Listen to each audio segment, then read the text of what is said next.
This is Eric Rutan of Cannibal Corpse. You are listening to the Scars and Guitars podcast with Andrew McKay Smith. G'day everybody, welcome to the show. Thanks for joining me. I've got a chat with Andrew Craighan, who is the guitarist in My Dying Bride, to share with you.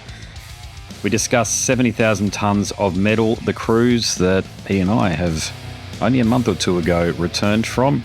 But the catalyst is Immortal Binding, which is My Dying Bride's latest album. We explore the differences and similarities to its predecessor, the Ghost of Orion, and collaborations with not new band members, but, you know, in the grand scheme of things, they're recent. Neil Blanchett and Dan Mullins and their impact on writing. But this chat is far more notable because it's another opportunity to talk to a legend of the extreme metal scene about the distant past and all of the albums, EPs, and even a demo that had such a colossal impact on the scene. I'm talking about As the Flower Withers, Turn Loose the Swans, the Towards the Sinister demo, the Symphonaire Infernus EP, and we also go there about the 1998 album 34.788% complete. It's an interesting one, that one. It cops a lot of hate, but it's nowhere near as bad as what a lot of the naysayers make out, but Andrew certainly has his take on that. So here he is, Andrew Craighan from My Dying Bride. G'day, mate. How are you? Yeah, good. How are you? Yeah, good. Mate, full marks for punctuality, that's for sure. I've fucked a few up, so I'm trying my best not to do that again. Look, it's not always like this, I can assure you. So there you go. But how the, I call them Zuma grinds, mate. How are the Zuma grinds treating you? I can't complain. I'm quite enjoying this, actually. It's all very new to me, and it's kind of like, I don't know, it's a new experience that I'm quite enjoying. I think It's partially because I'm talking about the album rather than having to do anything with it, which sat on your backside talking's relatively straightforward, isn't it? Yeah. At this point, I know you're the significant contributor, if you like, to the band these days. But do you have to suffer for your art too much? Not at all. I have to listen to it, which you might consider suffering. But other than that, I don't really. I can't say I suffer. No, I don't. Yeah. We certainly weren't suffering on 70,000 tonnes of metal, or so I saw, because I went on the cruise. And all right, cool, yeah. Yeah, and I can assure you, and hopefully you've heard this feedback, but a lot of people considered the band the highlight of the entire thing. Is that feedback that you heard whilst you're on the cruise or afterwards?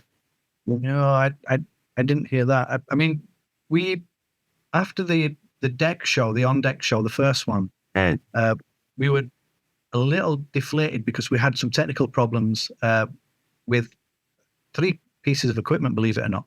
Yeah. So we had 2 pieces of equipment and a spare that all failed, which then worked when we played the second gig. But that just, anyway, so the gig didn't go quite as planned. So we thought we roughed it a little bit, but then we met people afterwards, and I put this down to either rabid fans or drink, because they were saying, yeah, that was like, we've seen My Dying Bride in Enschede in Holland somewhere.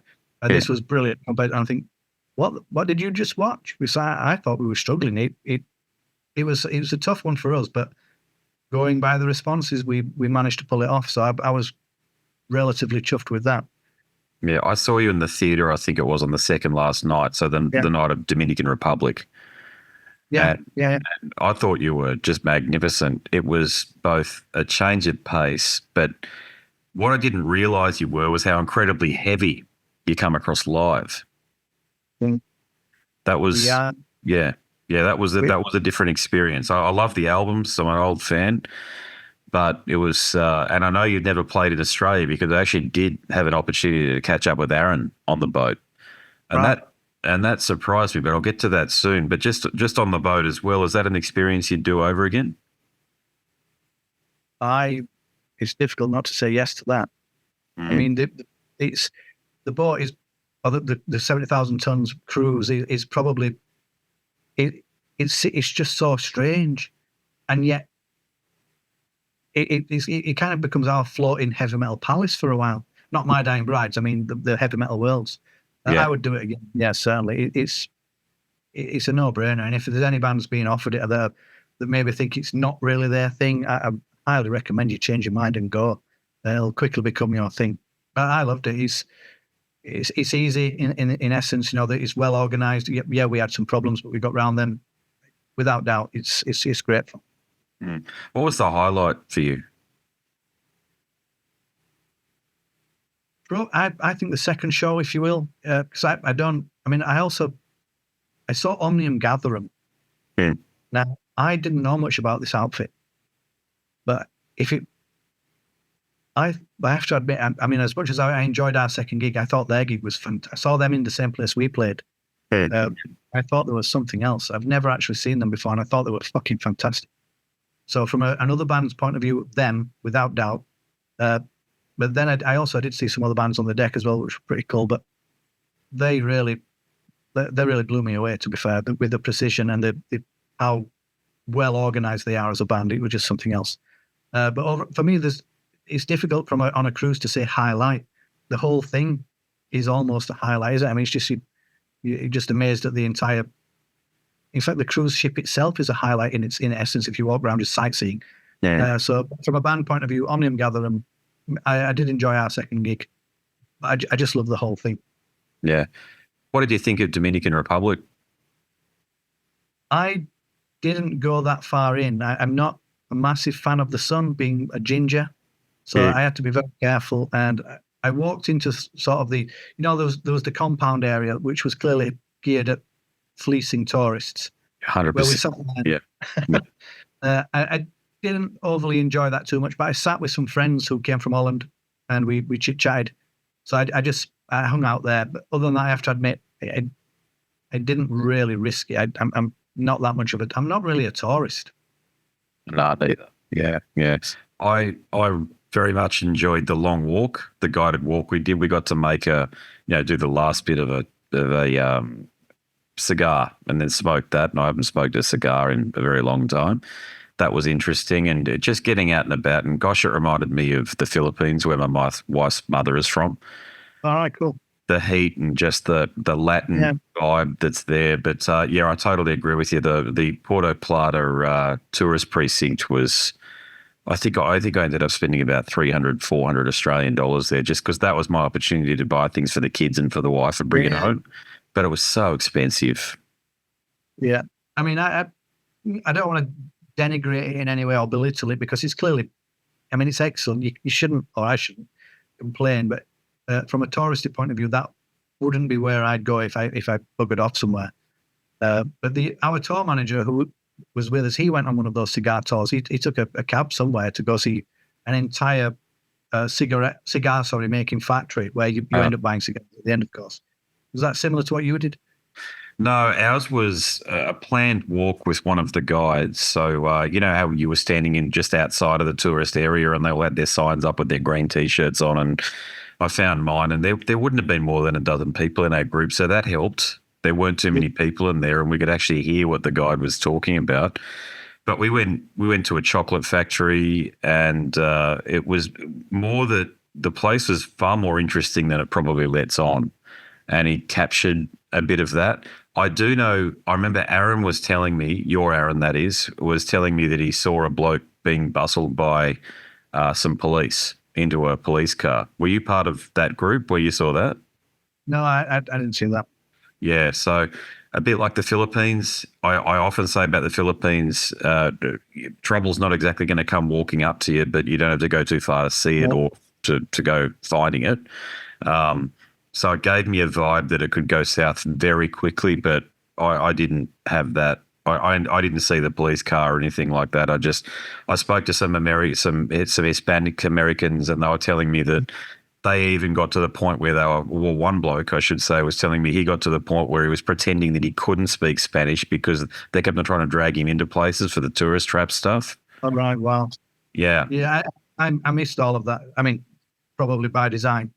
I did, when I was hanging out in that precinct, I did see something that sticks out, because you probably walked past it if you went outside, where the bar was sort of playing rock music on your left-hand side. Yep. And so we sat there and we were having a couple of drinks. Me and a mate of mine called Rob from Holland.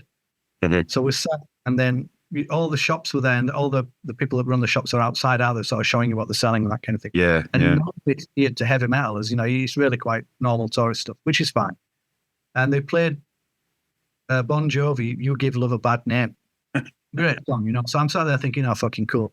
And then across the street, I'm watching one of the local girls twerk to it. Now, she's not being paid to do this. She's in her shop just naturally doing it. I'm thinking, well, who would have thought that you could do that to this song, you know, and what are the chances? So me and Rob were stood there watching this girl do this dance, and you think, well, there you go, you know, music's universal, you know, it just proves goes through. Yeah, there you so go. After that, we finished as beers, and the sun did me. I couldn't. I had to get back on the ship and get to Shade, basically. Yeah, I get you. Yeah, completely on that front. Yeah, I don't know whether you can see me, but I'm fairly, you know, I've got a Celtic heritage, I suppose you'd call it. But yeah. I do this weird thing where I'll go outside, I'll go red for a couple of. I'm Australian, obviously, and we're just so used to it. I think that we do die at very horrifically high rates of skin cancer, including my father, who ended up getting this. But it's. Yeah, I go out for a couple of hours, get red, and then it tends to die down, and I'm okay. So I must be used to it. We've had 6 months of rain, so I think I'd chance it. I'd like an opportunity to go red for a bit. Yeah, I bet. Yeah. We've had 3 months of it here. I'm in the subtropics, and it's still more like the bloody tropics these days. It's been horrendous. Just everything gets damp, and the wood rot starts to set in. It's bullshit. But what do you do? Soldier on, just like you did with Immortal Binding.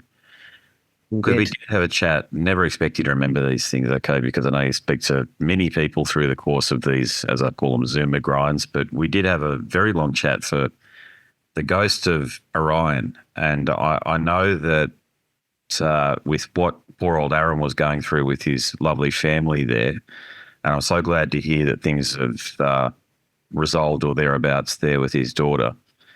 But was Immortal Binding again? Was this an album that you really had to be at the helm for pretty much the whole way through? Because to me, it sounds very much like a companion piece to Ghost.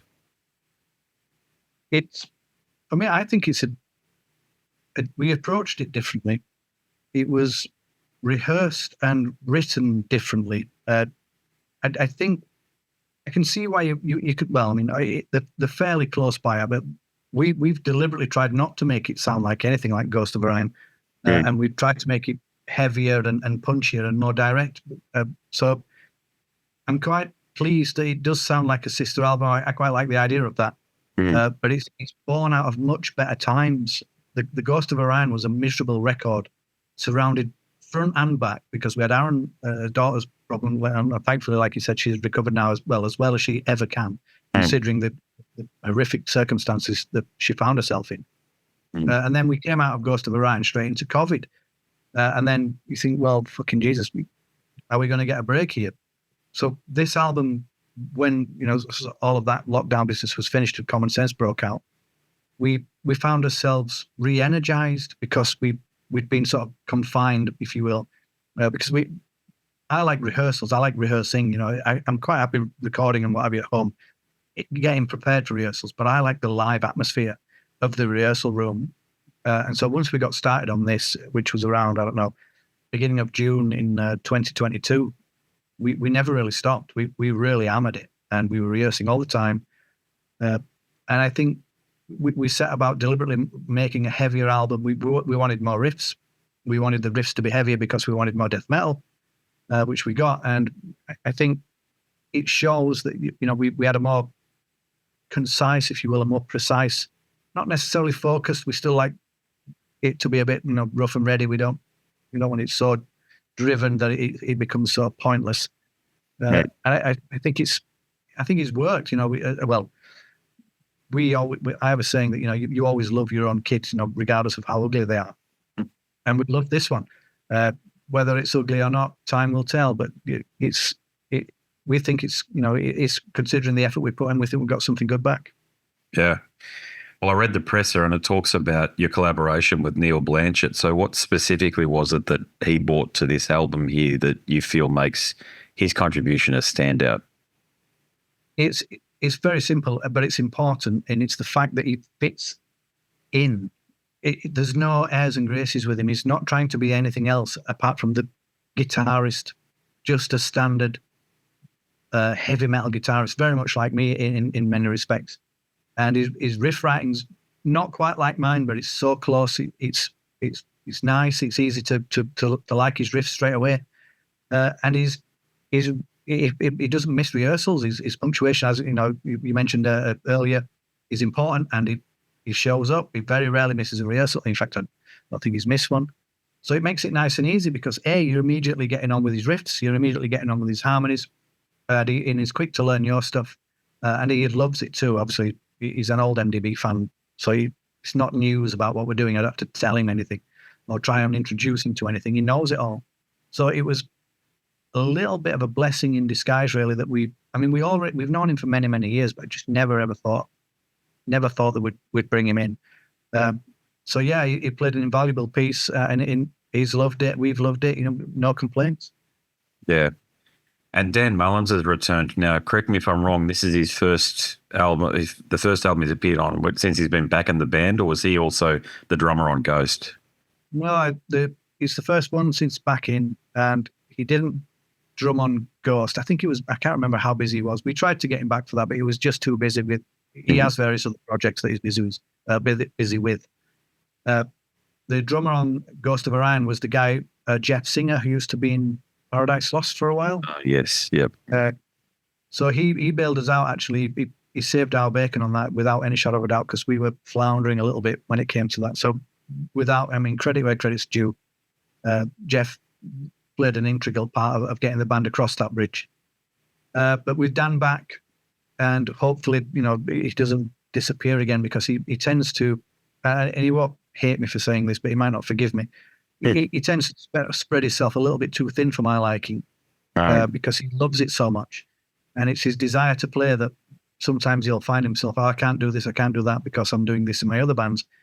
And you think, well, can't knock your dedication, but it's not helping our band, if you know what I mean. So it can be tricky, because in fact, it's probably going to get tricky, because some of the other members have got side projects that they want to work on this year as well, which no doubt will sort of pause this band periodically in places, but such is life.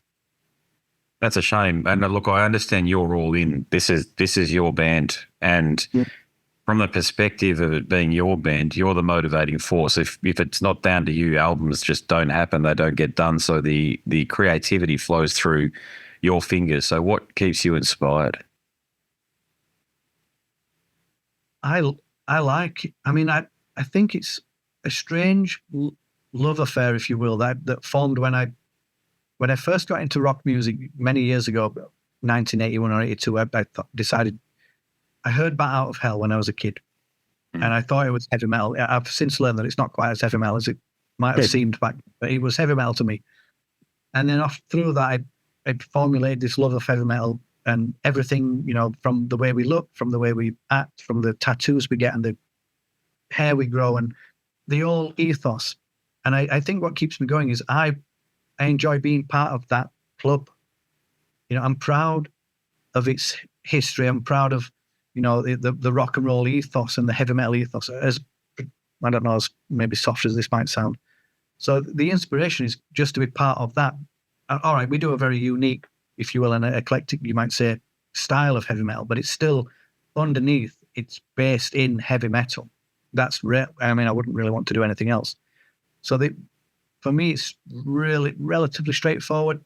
If I'm playing a guitar, it's got a distortion pedal on it. That's, predominantly that puts me in the heavy metal world.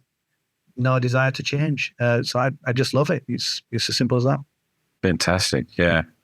Hey, just the production is crisp too. And I know, I'm sure you worked with Mark on Ghost. So maybe that's where I'm drawing the comparisons between the two being companion albums. But how did his expertise, like what special ingredient did he bring to the project? The technical term is heavy metal nerd, because he has a PhD in heavy metal, and I'm not making that up. He has a special, so he is a doctor of various musical technicalities, and heavy metal being one of them, because he teaches this at Huddersfield University. So the special ingredient, if you will, is well, there's a couple, but the main one being is meticulously precise, and he understands. You know, we all have a basic understanding of wavelengths now, where we if we put a microphone too close to a speaker, the wavelength's being interrupted too soon, and we might not get the sound we want, so we move it back. We all sort of now know that those things take place. Well, he's in a level that's I use the word sort of Newtonian. You know, he's scientific thinking, so he doesn't approach it just as music.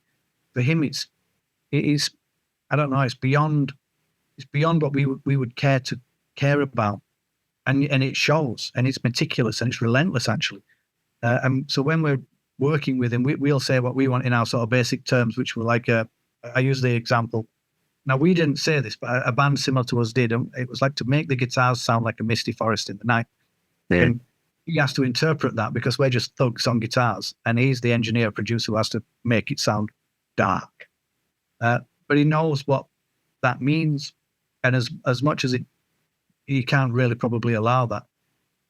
He's already deciphered it, what that means technically, what that means from a mechanical point of view, what that means in the processing of the input responses and all of the production management that he's got to do. We just sit back and receive mixes and we tell him, you know, in our basic forms, more or less of this, and he balances it somehow and makes it so no one's unhappy, and we get this production that comes back that sounds like we spent £100,000 on it when we really haven't. It's just him and the way he likes to work.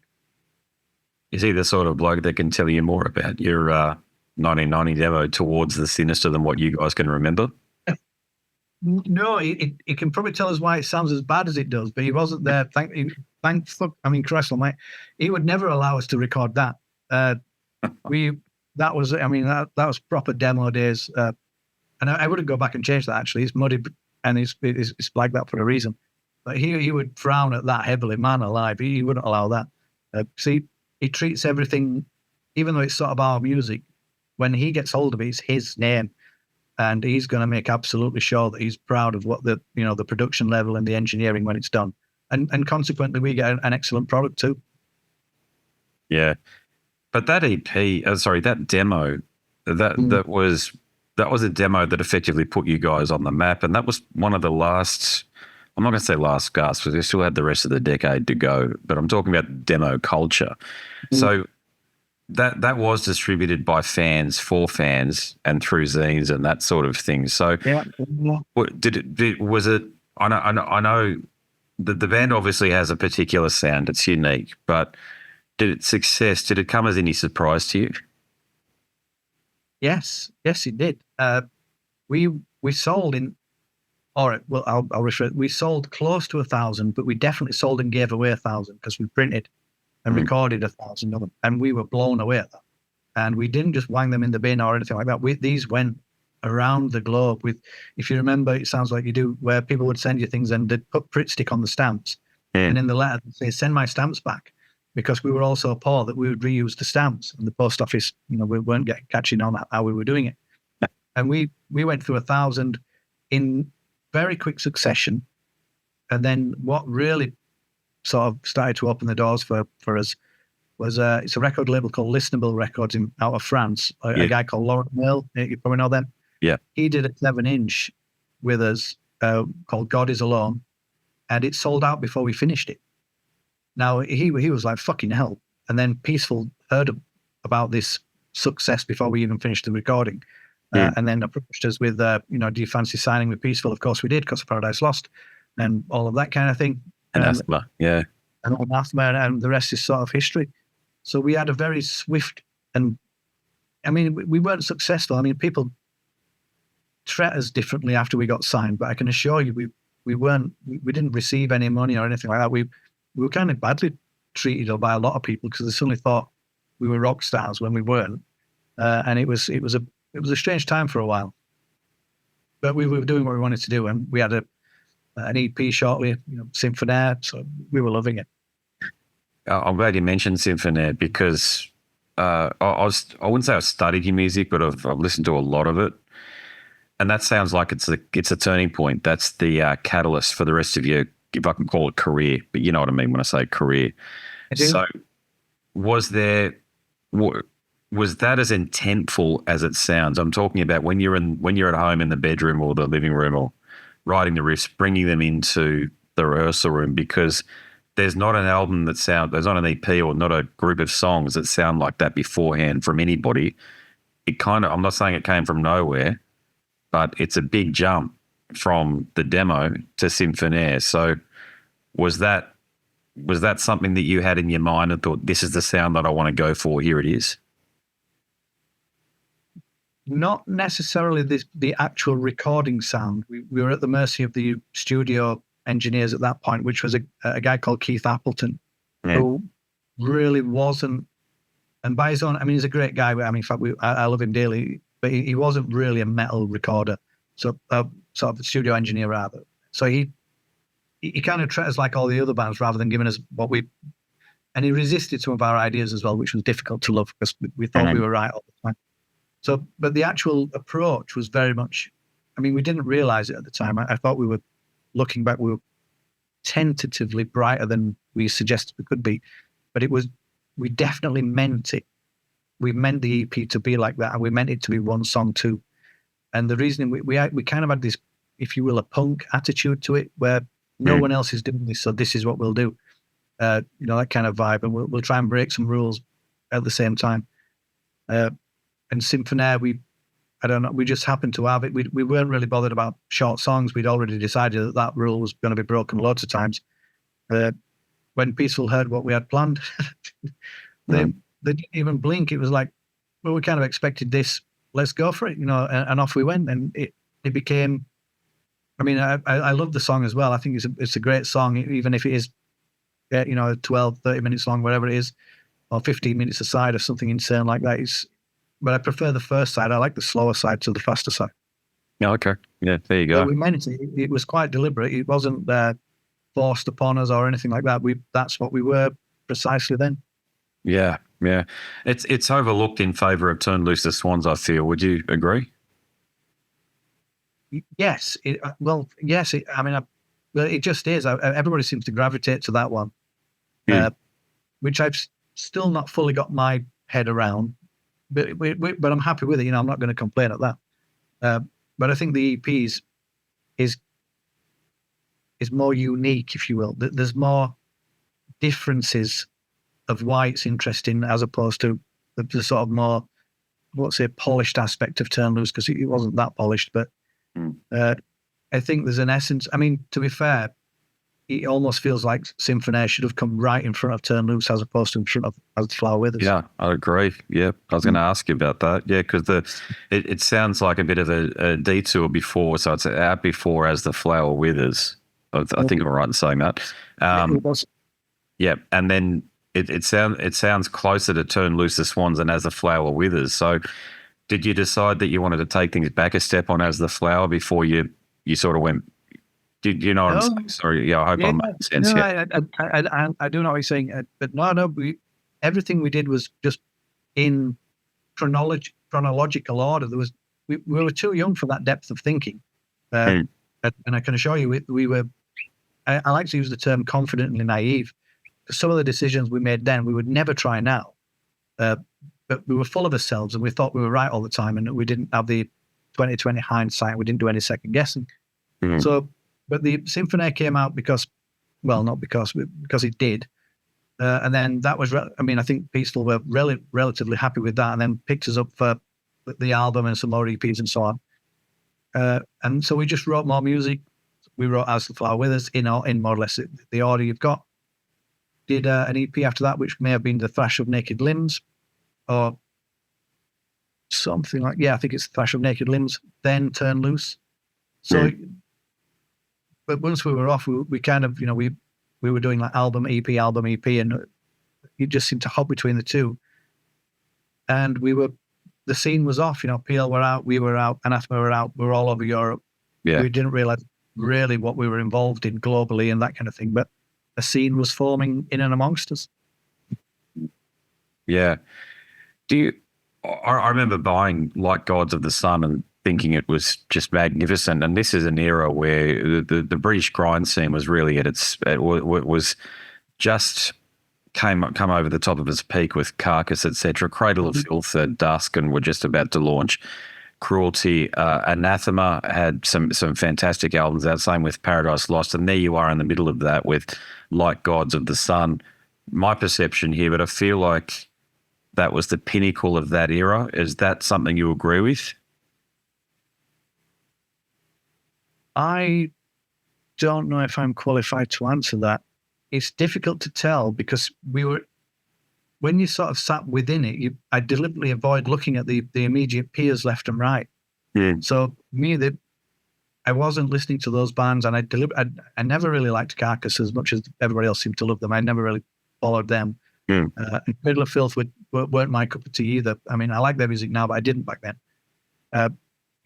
So I don't really know if that was the peak, and I don't know why Like Gods was written and done like that. We didn't really pay it. I think the best way to answer that is we didn't really pay attention left or right of what we were doing.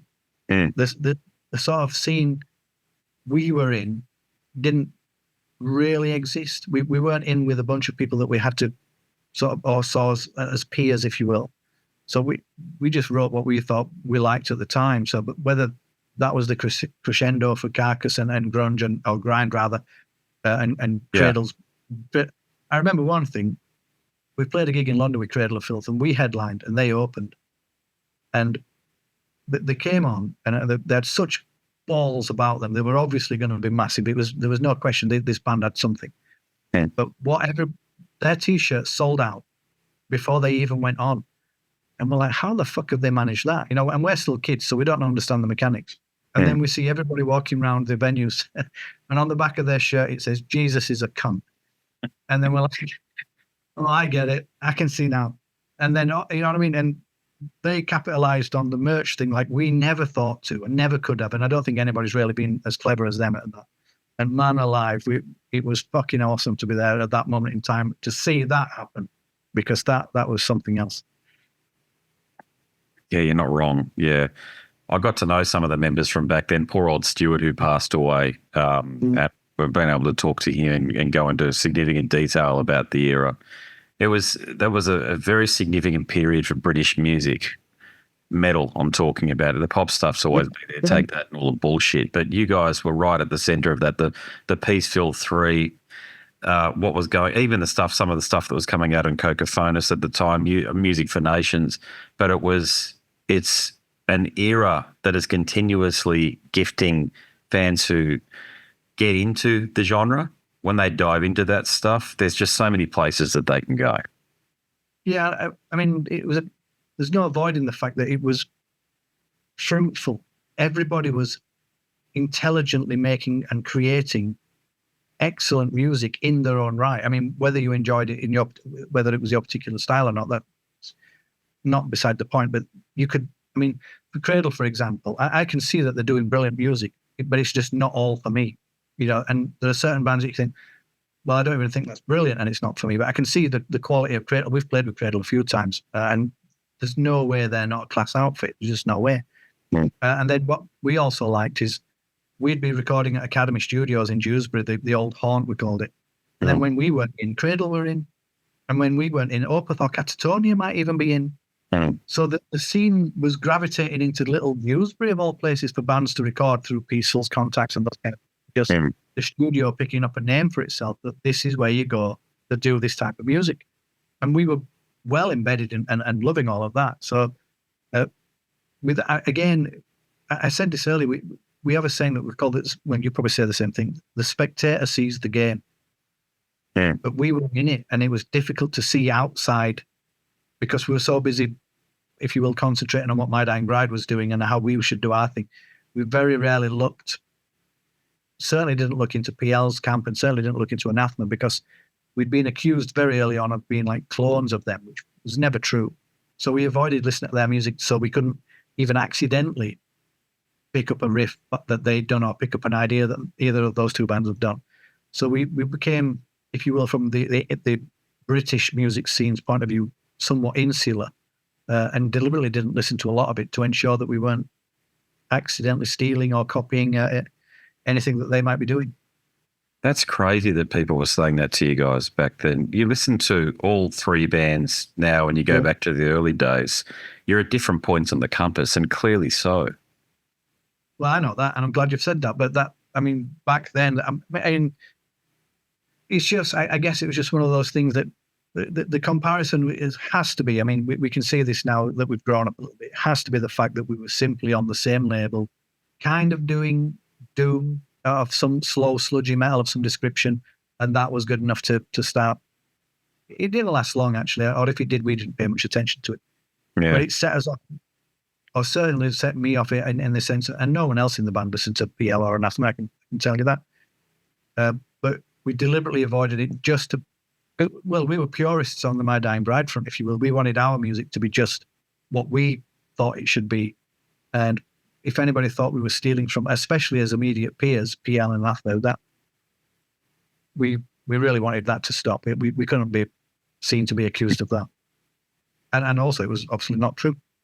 No, it was bullshit. It's just sometimes these. I think people have a rose-tinted view of what the media or what fanzines were like back in those days, but some of them were full of shit.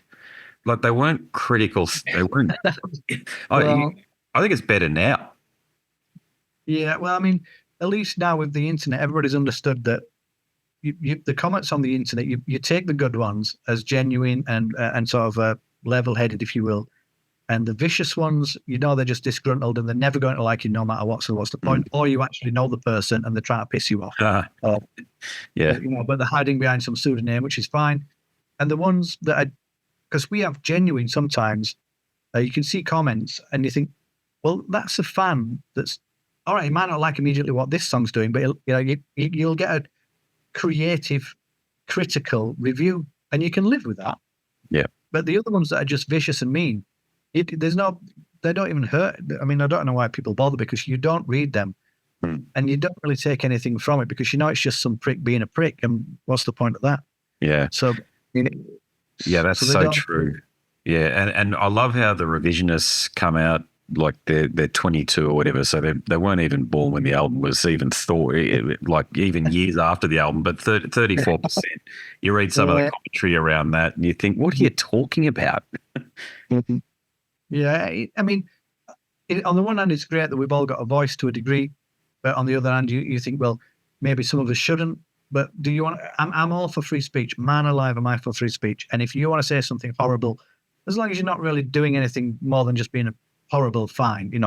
It doesn't lead to anything else. Say your piece.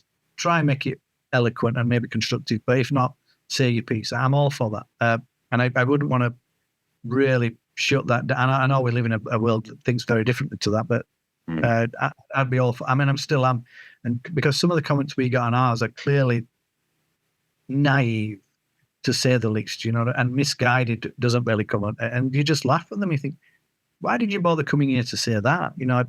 I dislike Beyonce's music massively, but I don't go onto her website and call her a cunt. Do you know what I mean? It's like, why would I bother doing that? I'm definitely in your camp on that one. Why waste your time? What's the point?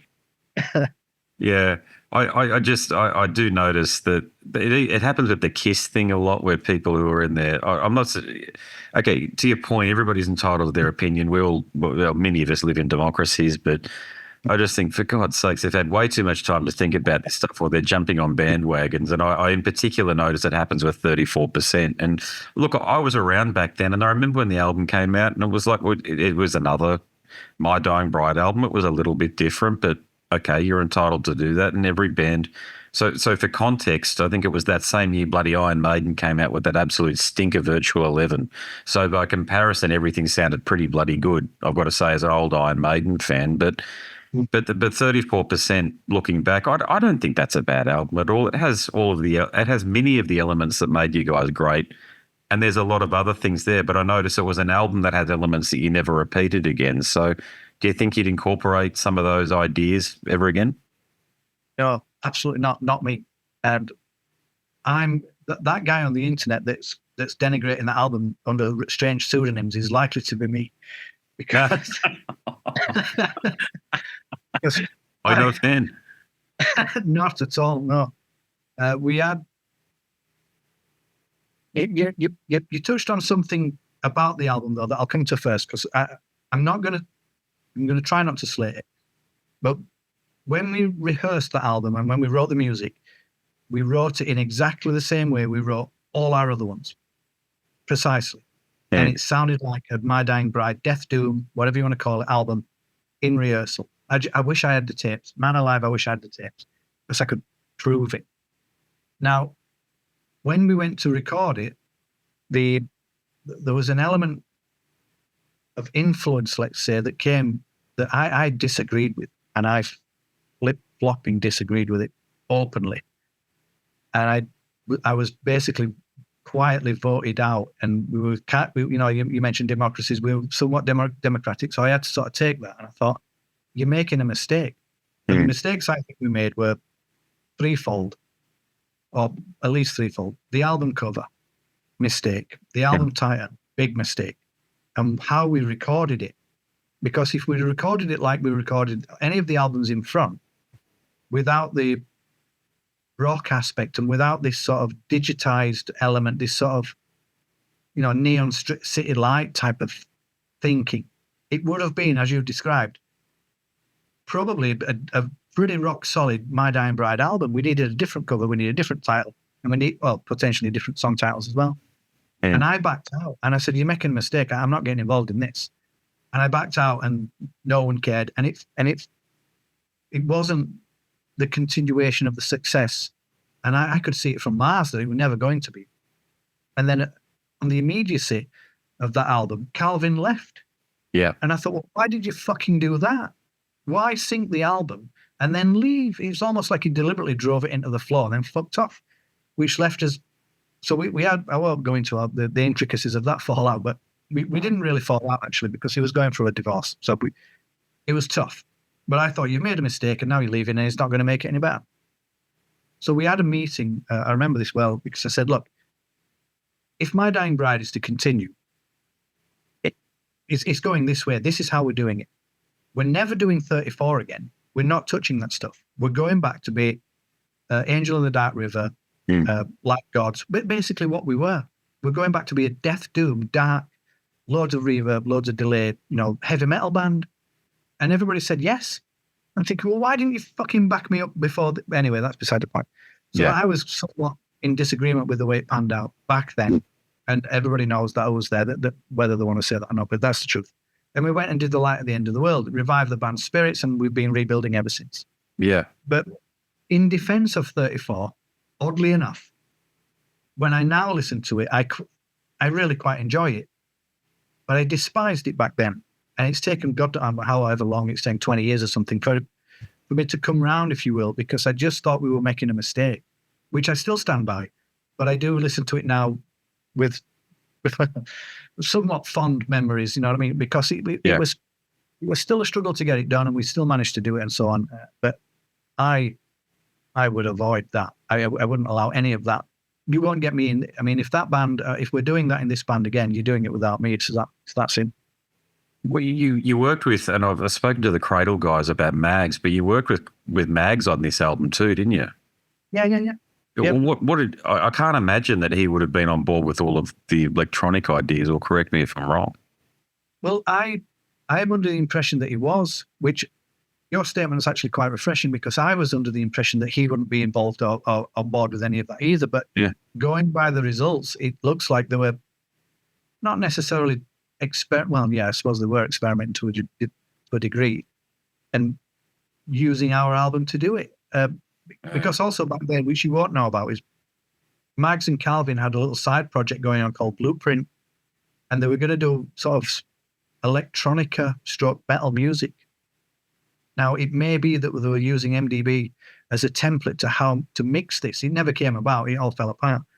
But they were very much involved in this little idea that never really got off the ground for I don't know why reasons. So it could well have been that they were practicing on MDB and the rest of the band weren't aware of it. I didn't know at the time. I put all this together retrospectively. So it could have been something to do with that. So Mags may well have been involved. I haven't seen Mags for many years, so and we don't talk about it. He knows I dislike it, and we just don't go on. It's not something you bring up. People who weren't around back then, which is most of the people who are into metal these days, but every 6 months, like the musical, the hemispheres seemed to shift every 6 months back then. So you had the grunge thing into the electronica thing, and Metallica went away and became a butt band, or what I call butt rock boogie band. And every album, you couldn't bank on anything back then, is what I'm trying to say, because the prevailing influences, or commercial influences, I might probably add, encourage bands to do things that they otherwise wouldn't do. So do you think maybe that Mags and Calvin, they had their commercial thinking cap on when they were doing this? Do you think that was a possibility? I do, but they were under the same conditions, if you will, of where My Dying Bride was back then, and I can't see how, if they were genuinely thinking this is going to be something enormous and massive and brilliant and all those kind of things, I can't see how the musical world that we were living in back then, because one of the things, again, that was happening in and amongst all of that was that in Europe particularly, and we were getting this feedback from the record label, I think it was Music for Nations at that point, who owned Peaceful back then, at that point, were telling us that the actual music industry rather, was shrinking, was in effect in a form of a sort of recession. And we noticed this because some of our gigs stopped being as broad, if you will, as touring shrank, as opportunity to play shrank. And we think, well, we can sense it. We can see something's changing. So Calvin and Max must have been under no illusions about the economic, if you will, conditions at that time, because I knew, and I was fucking stupid back then, and I didn't know anything about the ebb and flow of economics, particularly musical ones. But I was being fed this information from the record label, so they must have been getting it as well, because we were all getting the same stuff. So yes, potentially they were thinking maybe we could break out of the underground death doom scene with this whatever version of heavy metal this new My Dying Bride album is. Yeah. But I said this recently to the guys. I said, in my estimations, and this is my opinion solely, My Dying Bride is exactly where it should be. We're a very large, if you will, underground band. With, now that the global reach is, because we can, like, but this interview proves it, we're miles away. We couldn't be further apart. And yet here we are, very lively chit chat about everything live, right now. We're not waiting months for letters to arrive. So, but even with our style of music, and we're still bigger than I thought we should be, and still bigger than I expected us ever to be. But I don't think we should be any bigger. I just don't think the music you can't do this music and be massive.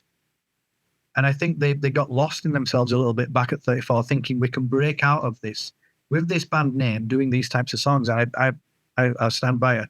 I shook my head back then and said, you're making a mistake, but no. It didn't work. I mean, it's evidence, it didn't work. And we revived the band by going back to what I considered I went back to what I like doing. Dark, doomy music. The Light at the End of the World came out. Big success for us. It's sort of chalk and cheese between the two albums. Right.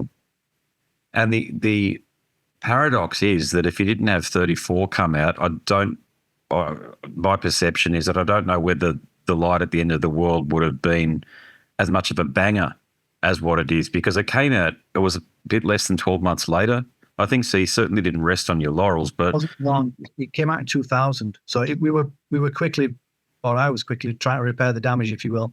Yeah. And again, singularly, because we only had one guitarist at the time, me. A good friend of mine, called Phil Drake, helped me on. He came to rehearsal and played the harmonies.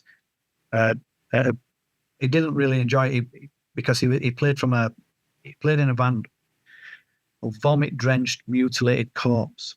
And they were horrific. I mean, if they kind of make Carcass sound like Richard Clayderman, and they make Napalm Death sound like fucking, I don't know, the Beyonce. Something like that. Yeah, these guys were brutal. You know what I mean? It was vicious and it was phenomenal. And they didn't write songs; they just turned up and just went for it. But they had a drummer who could fucking play like you'd never seen. It was phenomenally fast. Anyway, so I dragged him in, and he was like, I said, look, just play the harmonies, man. Just learn my bit. And we built. He helped me through that, which was great fun. So But yeah, you're right. It was quickly afterwards, and it kind of.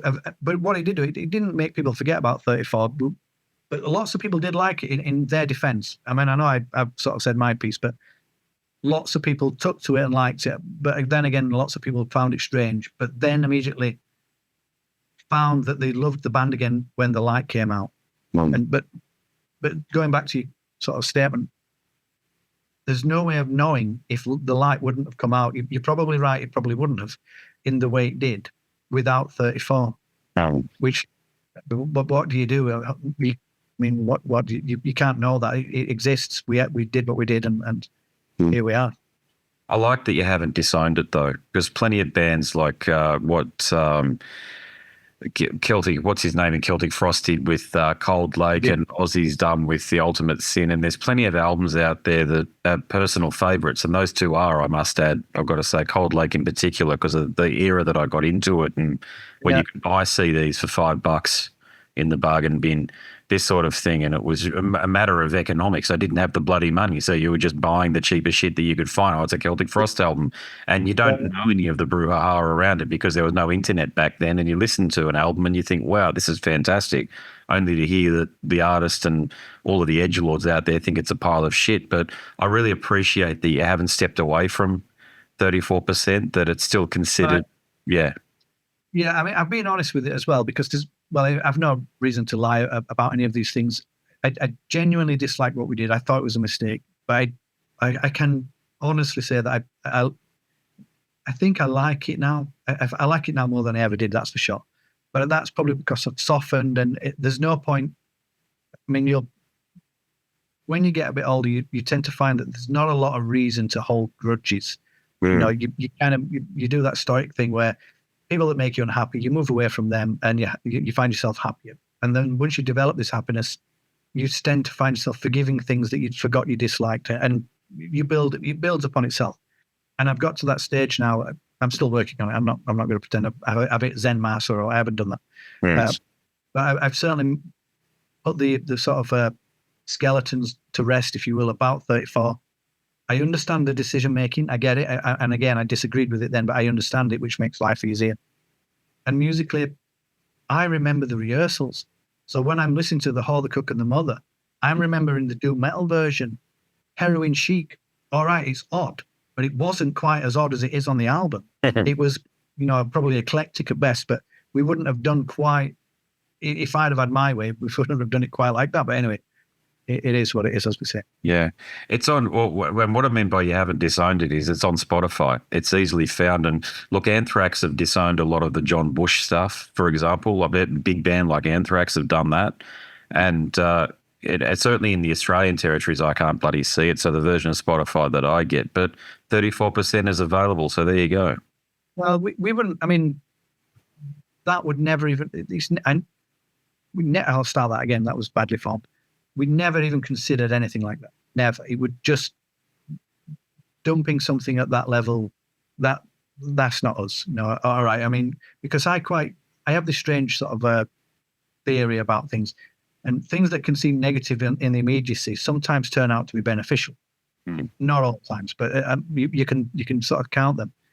And now looking back, you actually alluded to it earlier, but I didn't want to go down this route because it didn't tie in, but it ties in now.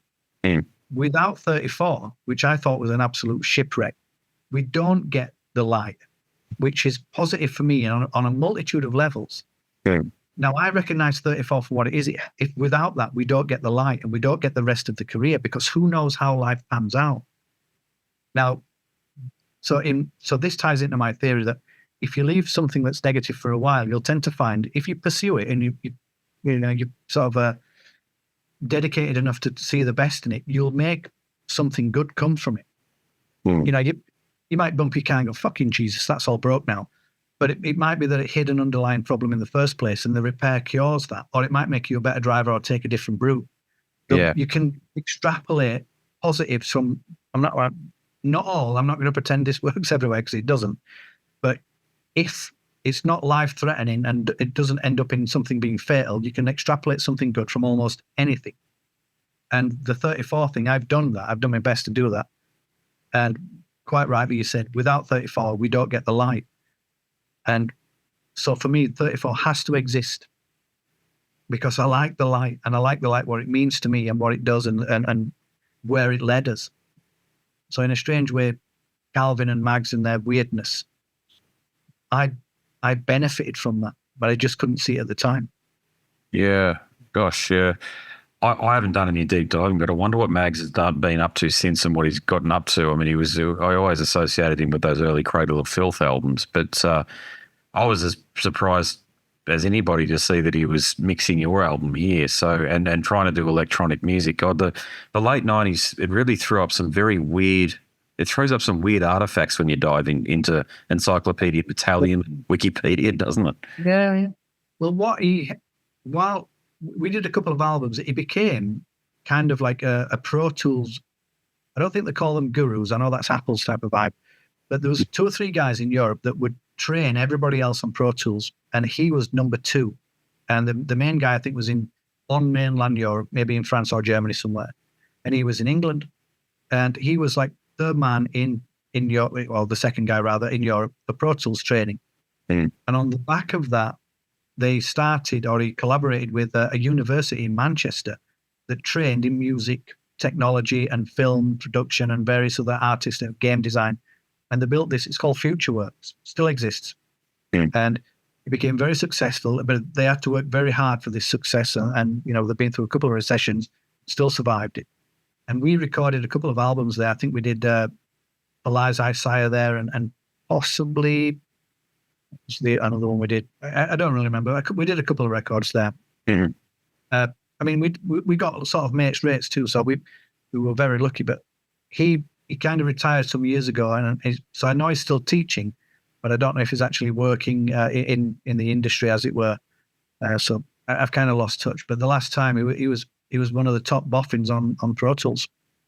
Yeah, he's a guy I must have interviewed now well over a dozen of Cradle of Filth alumni, and he's, as I say, he's firmly on that radar there. So I'd love to talk to him about that, but not just that. There's 34%, and this has been a great conversation from this perspective. So Pro Tools was not, certainly it wasn't the sort of thing you had in your bedroom in 1998. So he sounds like he was the man. Yeah, going back to the light and those kind of things, we weren't recording on Pro Tools then. This was tape, old fashioned, you've got to play it right tape. Yeah. I think the first time we bumped into Pro Tools might have been the Dreadful Hours. Oh, okay. Gotcha. Yeah. And it would have been an early version too.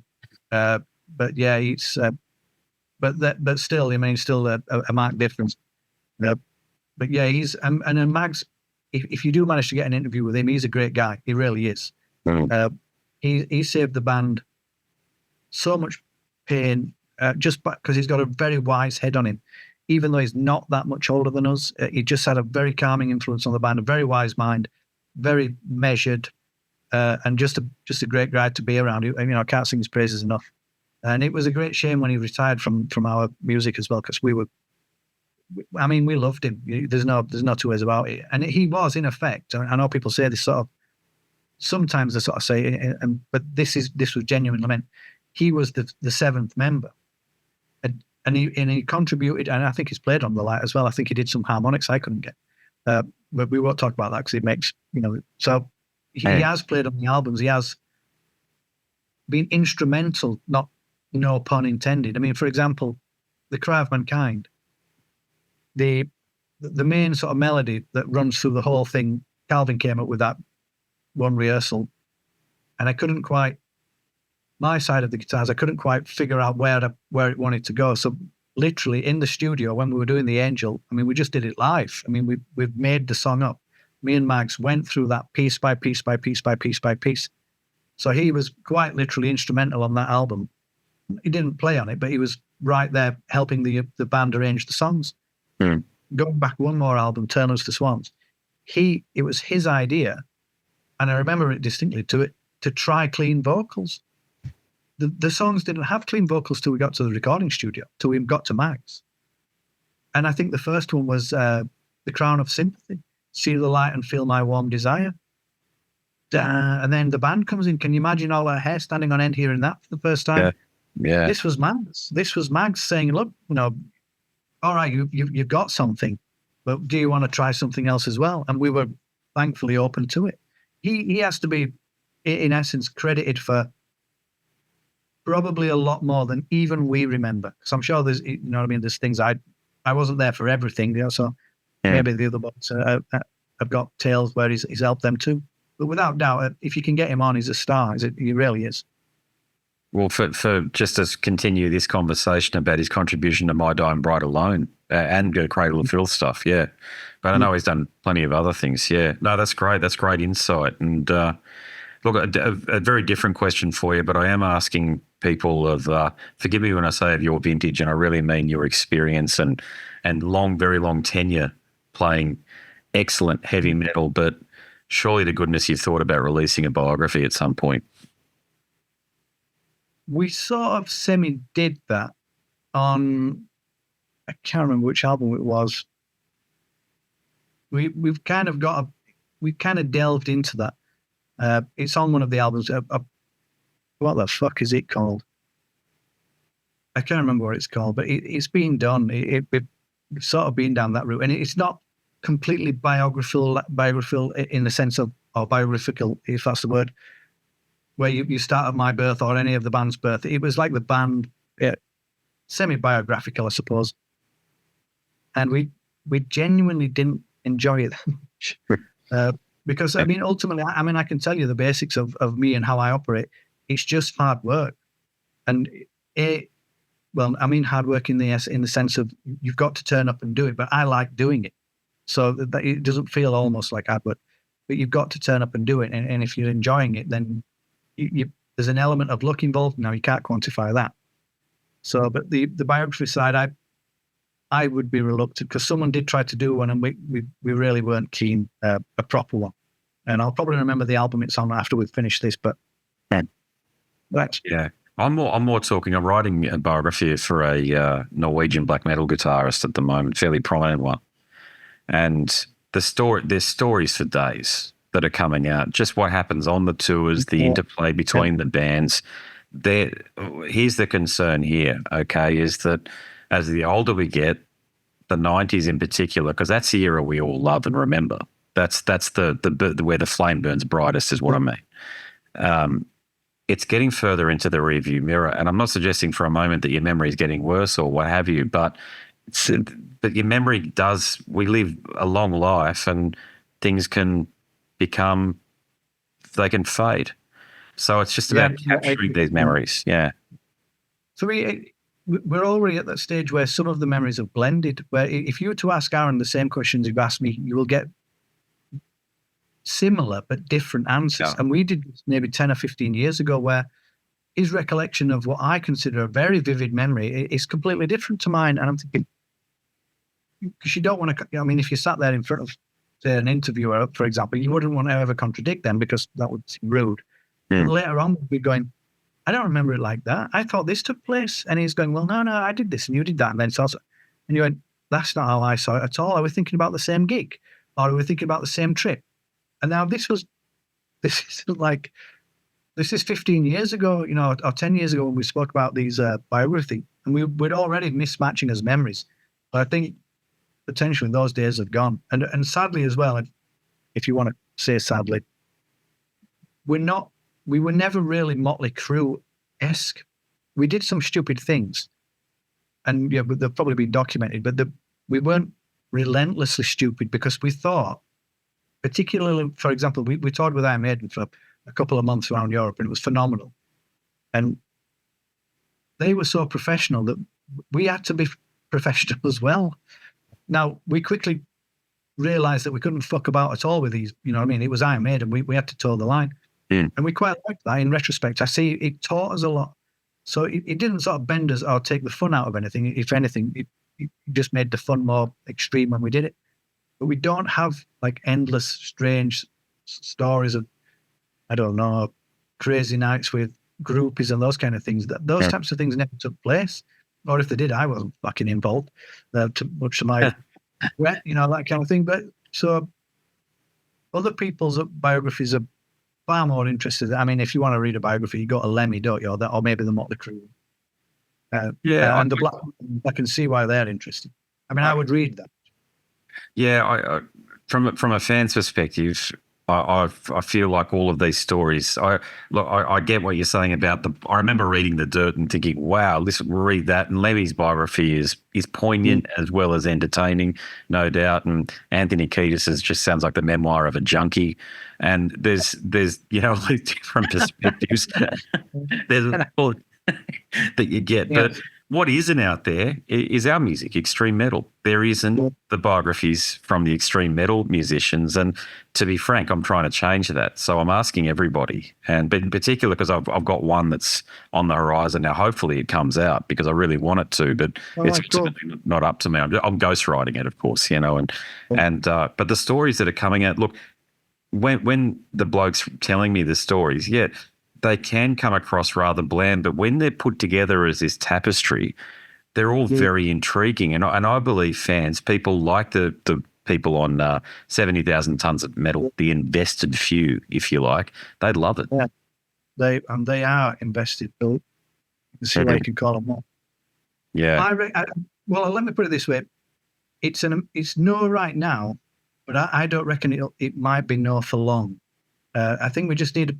I personally certainly need a bit of time just to let this album try and reclaim my life a little bit, if you will. Yeah. Because we've come straight off and as you mentioned earlier, without sort of blowing my own trumpet, I drive this band. Yeah. If I'm not organising, it's not getting organised and that kind of thing. And now we've got to a point where we're doing interviews, which I do enjoy. And this one's actually been a standout one. I didn't really know what to expect, but great. Okay. Very different to the rest, in all the right ways, and partially because you're so invested in the music itself, but you also know enough to ask the right questions without even really. They don't even feel like questions. It's just fantastic, cleverly done. If you're doing it on purpose, it's very cleverly done. Oh, thank you. And if you do it naturally, even better. So it's great. So, but right now, I couldn't commit to anything else. I couldn't say, let's do that. I'm worn out, for want of a better word. Yeah. I hear. Yeah. All right, I'll make this a final question for you. I didn't realise that you'd never been to Australia. I just thought I'd missed you on the runs that you'd been down here, but there must be. I've already asked Aaron the question. I know the intent is to come down here, but how likely is it? Do you think you'll be down here in the near future? It's unlikely. I'll just be honest. It's unlikely, and the mechanics.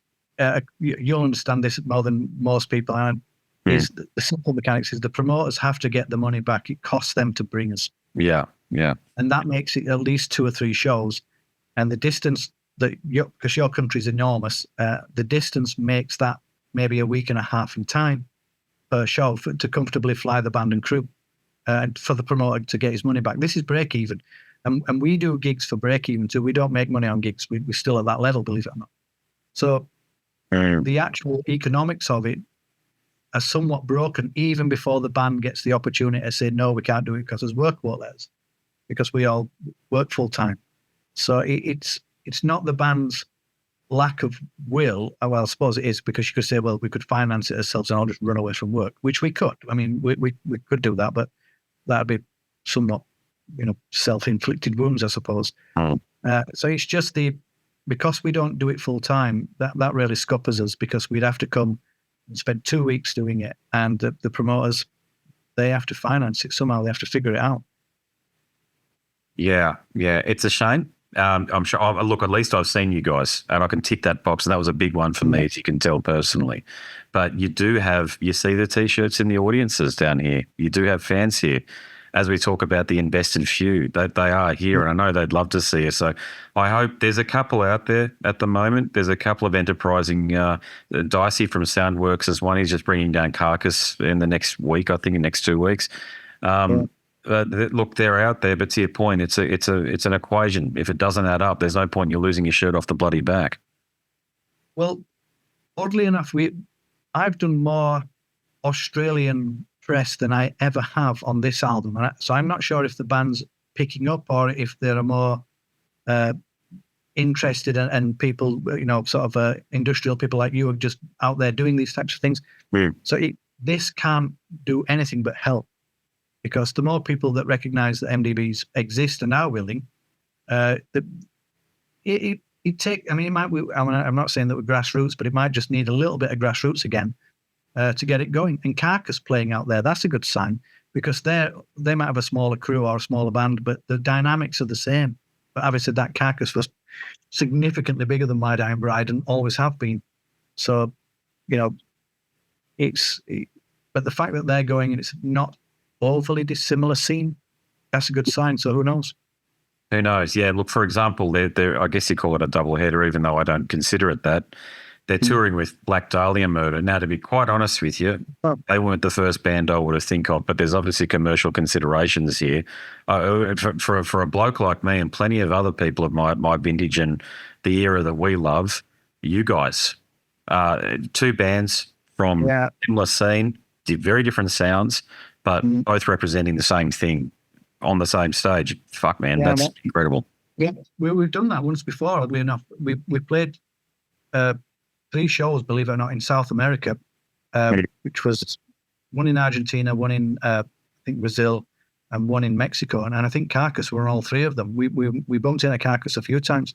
We were in the same hotel, and it works. You know what I mean? The dynamics that you describe in Carcass MDB, oddly enough, that they're quite, you know, it's the very different scales of the musical spectrum, if you will. But people like that, you know.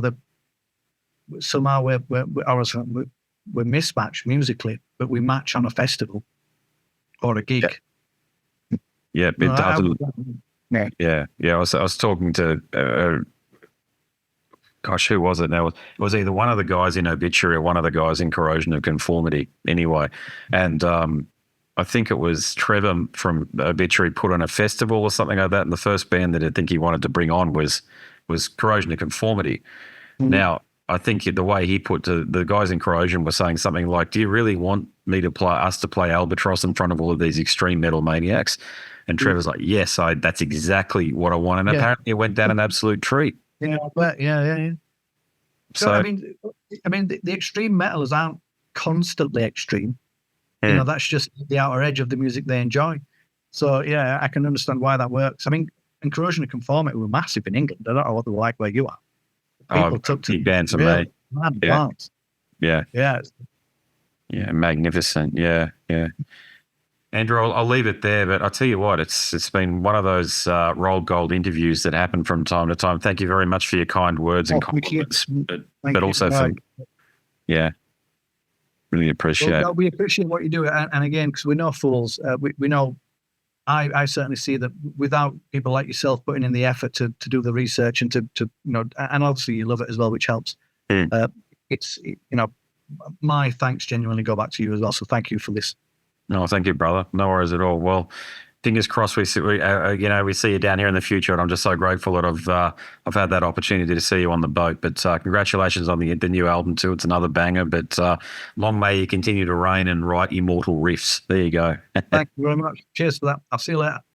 Well, I hope that biography comes out at some point in the not too distant future. He would have stories for days. All you've got to do is just tell somebody what happened when. And you'd be surprised. Everybody has a story to tell, but particularly a magnificent guitarist from an excellent band that has had, as I said in the introduction, a colossal impact on the extreme metal scene, as My Dying Bride surely has. All right, so that's it from me. My name is Andrew Mackay-Smith, and I'm the host of the Scars and Guitars podcast. Until the next one, it's a goodbye for now.